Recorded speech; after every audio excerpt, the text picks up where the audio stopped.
Saya akan menuju ke rumah salah satu guru saya, guru badut saya, dan kita akan liput dia. Ikuti saya.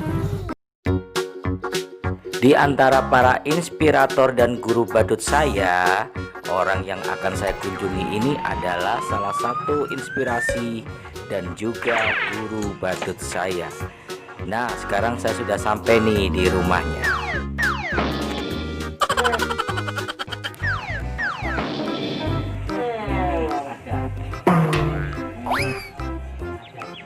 Mana? Di sini.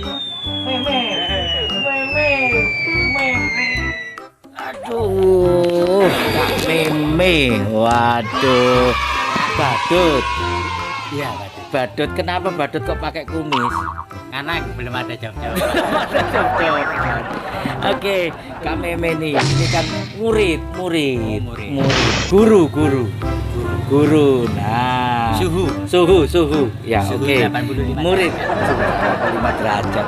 Itu temperatur. Ini suhu guru yang ngajar. Nah, Saya guru ya? Guru, ini murid. Apa nih? Ngajarnya enggak langsung. Ilmunya diserap secara tidak sengaja. Ya. Nah, begini loh Kak Meme. Ini kan juga ada teman-teman badut yang nonton juga. Nah, supaya mereka juga belajar, saya juga nambah ilmu. Sowan ke sini, datang ke sini, Makasih ya. supaya nambah ilmu juga. Nah, tapi sebelum kita mau belajar dengan Kak Meme, mau tahu kesehariannya Kak Meme.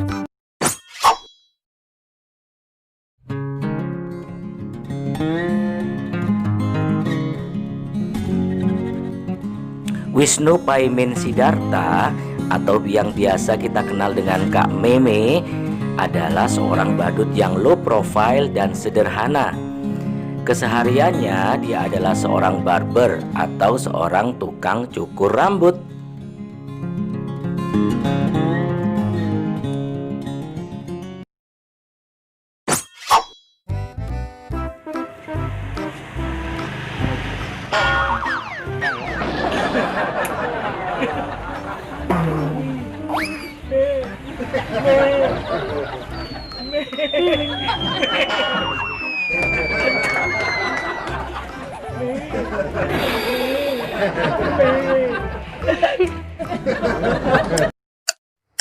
A few minutes later.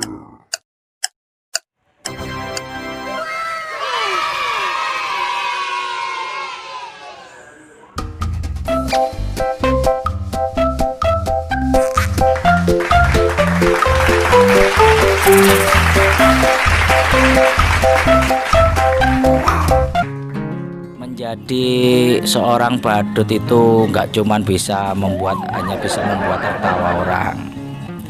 Menjadi badut itu hanya bisa cuman cuap-cuap, tapi harus menjadi seorang badut yang murni. Gaya tubuh, mimik wajah dipersepsikan seperti film kartun. Kenapa badut itu banyak disukai anak-anak? Karena anak-anak suka film kartun. Makanya lihat badut harus seperti yang disukai anak-anak film kartun. Jadi lihat badut tidak takut. Selain itu, supaya anak-anak tidak takut, make upnya harus lucu, jangan amburadul. Itu juga ilmu dari Kak Meme. Nah, supaya teman-teman ini tahu Kak Meme, ekspresi, gesture badut yang saya pernah pelajari Kak Meme, kita akan korek lagi dikit. Korek. Nggak bawa korek. Korek ini maksudnya diungkap, bukan korek api, bukan ya. Nah, sekarang yang simple dulu, paling simple. Ekspresi sedih. Ini kami mau ajarin para berekspresi ya. Kalau ekspresi sedih,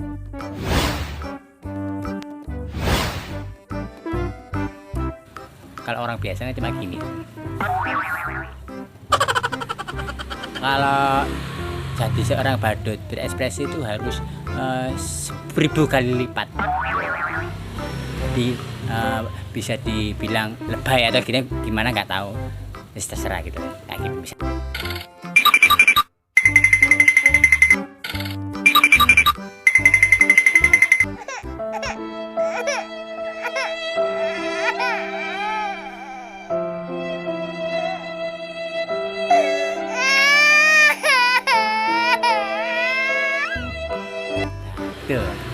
Kalau menangis kan orang biasa kan gini.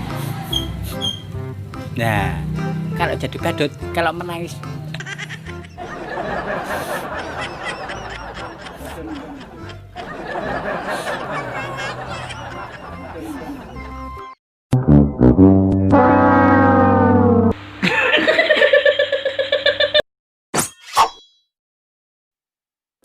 saya akan mencobanya ya, karena itu guru saya, murid harus mencoba ya. Sedih. Begitu Kak Meme. kayak perai.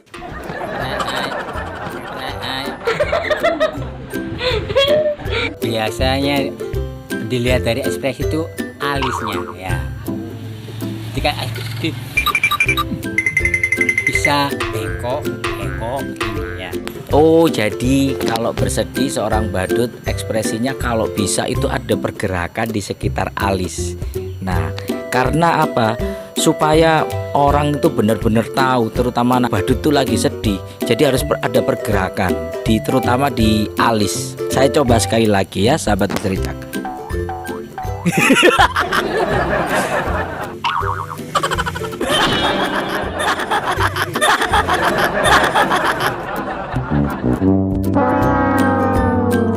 Susah sekali, menangis. Kita akan lihat tips dari Kak Meme menangis.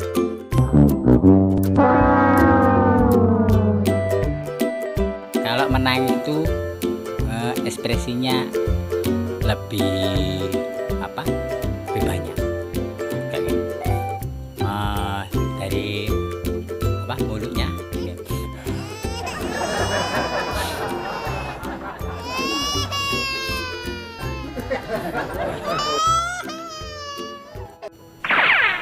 Sahabat Misteri Cak, menangis. Tips dari Kak Meme saya akan coba.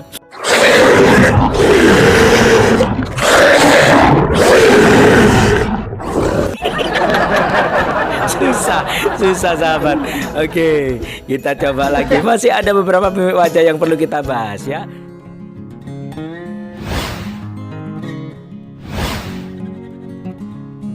Arah ya.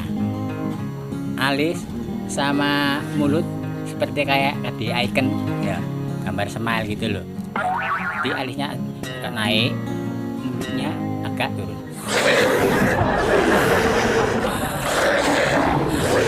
Kalau bisa make up dari alisnya itu agak tebal, jadi kelihatan agak sedih ini, agak marah.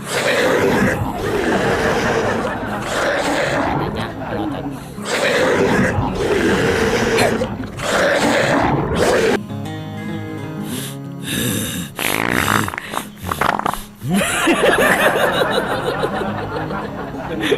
Lagi.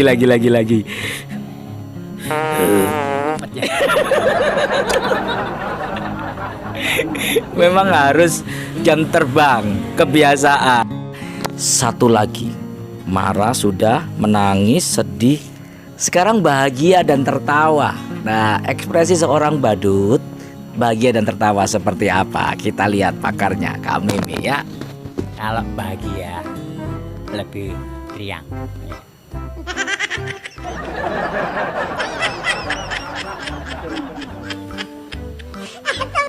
Kalau ketawa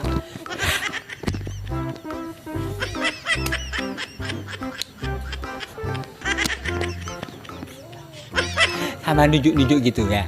Ini biasanya dasarnya dari pantomim. Karena Kak Meme ini juga dasarnya seorang pantomim.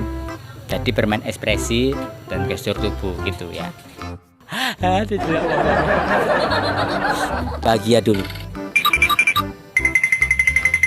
Bisa juga seperti itu. Makanya seorang badut lebih baik ditambahin dengan sound effect, akan lebih mengena, lebih terasa gitu loh. Dilihat tuh lebih wow gitu loh. Ya. Nah, itu tadi bahagia, sekarang tertawa.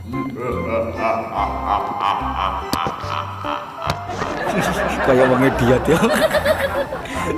Itu kalau ditambahi sound effect akan lebih terasa. Nah, silakan sobat badut dicoba-coba sendiri ya, tips trik dari Kak Meme.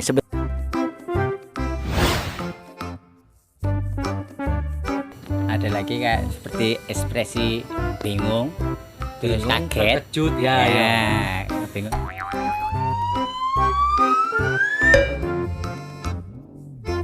bikin. Itu kalau ada sound efeknya gitu. Kalau terkejut biasanya kan ada penonton anak kecil gitu, dia tari 2 kali. Postur tubuhnya juga. Jongkit apa namanya? Jingkat. Itu tadi baru ekspresi sobat badut. Kalau ditambahi dengan gestur tubuh, nanti kita akan coba latihan juga. Itu akan lebih bagus. Apalagi ditambahi efek background seperti yang saya katakan tadi. Ya, tips ekspresi bingung. Nah, dasarnya sudah dikasih dengan ala Mr. Icak. Bingung.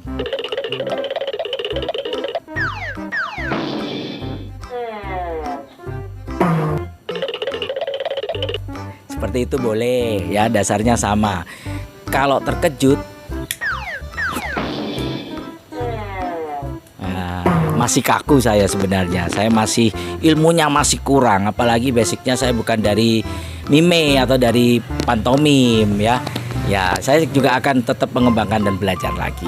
Sobat badut mau mencoba di rumah? Silakan. Habis ini kita akan belajar tentang gesture, gaya tubuhnya. Kita padukan dengan ekspresinya sesaat lagi.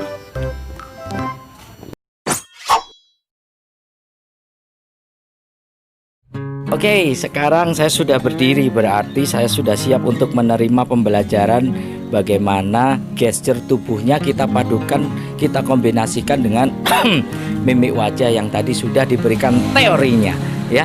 Mulai dari yang simpel dulu, berjalan, kemudian terkejut, kemudian sedih, kemudian tertawa bahagia dan sebagainya. Oke, kita lihat ekspresi yang pertama bersama Kak Meme.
Kalau menurut saya sosok Kak Meme itu adalah sosok yang sederhana. Sebenarnya dia punya talenta khususnya di pantomim dan juga clown atau badut. Awalnya dia di pantomim, dia juga pernah satu komunitas dengan Kakak Septian Dwi Cahyo untuk pantomim, kemudian dikembangkan di badut. Dan dia juga bertalenta bernyanyi, pernah menjadi salah satu vokalis di bandnya sendiri yaitu Paimin and the Background. Dan dia juga punya talenta di beberapa bidang seni seperti main gitar dan alat musik lainnya. Sosok yang sederhana yang saya sukai dari Kak Meme itu ketika dia menjadi badut, dia itu berstatement dan sudah disampaikan kepada saya, terutama untuk sahabat-sahabat badut yang baru merintis menjadi seorang badut, tidak usah terbebani dengan kostum yang mahal, make up yang harus wah, kemudian aksesoris badut yang mahal dan alat sulap yang mahal gitu ya. Jadi mungkin kalau kita masih awal menjadi seorang badut, kita belum punya budget, belum punya modal, kita pengen menghibur tapi belum mempunyai materi untuk membuat modal kita menjadi seorang badut. Saran dari Kak Meme, sebisa mungkin buatlah sendiri untuk di awal. Nanti kalau sudah berhasil, sudah bisa mengumpulkan uang, barulah kita bisa membeli aksesoris, kostum, dan juga alat sulap yang mungkin lebih wah. Saya pernah diajari make up simple hanya dengan menggunakan krim yang terbuat dari pemutih kue. Karena waktu itu waktu merintis jadi badut belum sempat dan belum punya modal untuk membeli make up badut. Jadi saya diajarkan untuk meramu sebuah krim minyak rambut dicampur dengan krim pemutih kue, dan kadang masih saya pakai sampai sekarang. Kemudian untuk kostum, Kak Meme ini hampir 90% kostumnya buatan sendiri ya, karena beliau ini juga bisa menjahit, bisa membuat sendiri, punya kreasi, dan kostumnya pun tidak kalah dengan badut yang sudah punya jam terbang tinggi, terutama badut dari luar negeri. Saya bandingkan kostumnya, sekilas memang tidak kelihatan kalau buatan sendiri. Yang ketiga, mengenai alat sulap. Kak Meme ini kalau misalnya show, mungkin alat sulap hanya membawa 1 properti, 2 properti. Sisanya dia itu meramu dengan parodi dan gaya tubuhnya. Jadi alat sulap satu dan sangat sederhana, dia cover dengan gestur tubuhnya yang bahkan bisa membuat alat sulap sederhana itu menjadi lebih lucu, lebih meriah, lebih wow daripada alat sulap itu apabila digunakan secara umum. Itu yang saya salut kepada Kak Meme. Jadi buat para badut-badut yang mungkin baru merintis menjadi badut, tidak usah bingung masalah budget, karena Kak Meme memberikan inspirasi. Yang penting adalah bagaimana kita menghibur orang. Hasil akhirnya orang puas dan tertawa bahagia, kita bisa menghilangkan kesedihan orang lain. Itu yang penting dulu. Kita gunakan alat apa adanya, yang penting bagus, dan kita bisa meramunya menjadi sesuatu yang lebih luar biasa.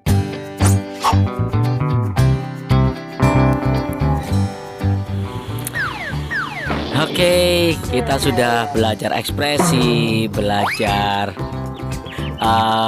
gestur tubuh ya, kemudian nanti kita sudah kombinasi.